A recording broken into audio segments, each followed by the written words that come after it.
कटघोरा थाना क्षेत्र अंतर्गत नगर पंचायत छुरी कला में कोसा दफ्तर के पीछे मिली रक्त रंजित लाश का मामला सुलझ गया है। पुलिस ने आरोपी को गिरफ्तार कर लिया है। 34 वर्षीय सुभाष देवांगन के सिर पर धारनुमा हथियार से जानलेवा हमला कर उसकी हत्या कर दी गई थी। पुलिस द्वारा अलग अलग बिंदुओं और संभावनाओं पर जांच तहकीकात की जा रही थी, जिसमें प्रेम त्रिकोण प्रेम प्रसंग पर संभावनाएं जताई जा रही थी।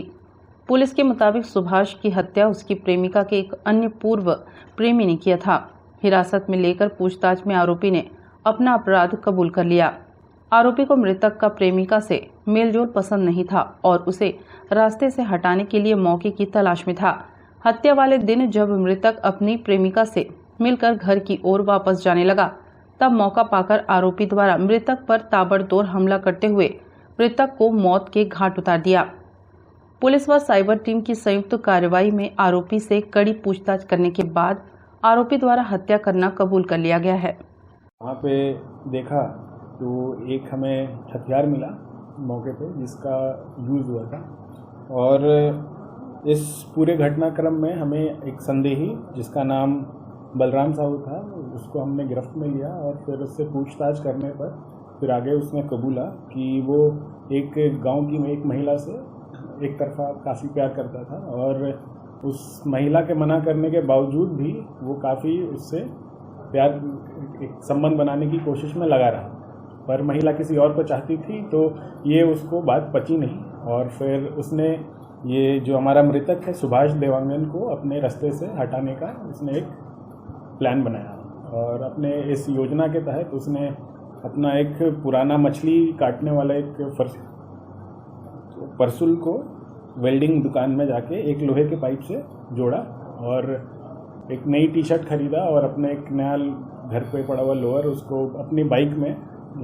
ले करके घटनास्थल पे,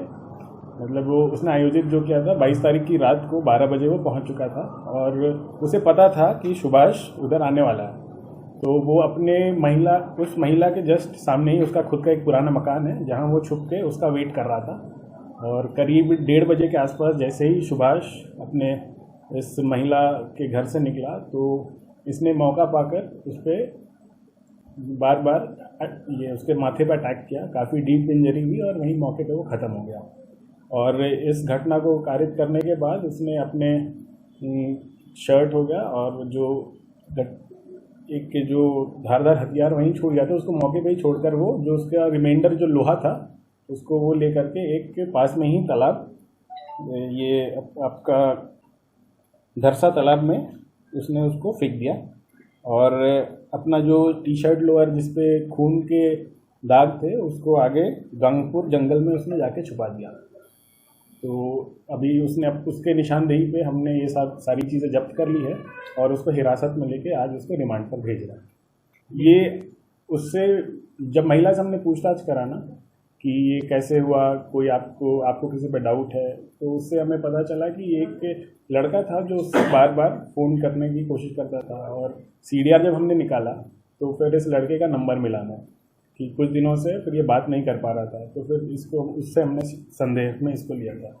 जिससे प्यार करती थी वो उसका बहुत पुराना उससे संबंध रहा है और महिला अभी उसी के साथ ही रहना चाहती थी, तो इसीलिए उसने अपने इस नए जो बलराम साहू जो आ रहा था सामने उसको मना किया था कि वो ऑलरेडी किसी से प्यार करती है। नमस्ते कोरबा न्यूज़ के लिए अजय अग्रवाल के साथ रामकुमार यादव की रिपोर्ट।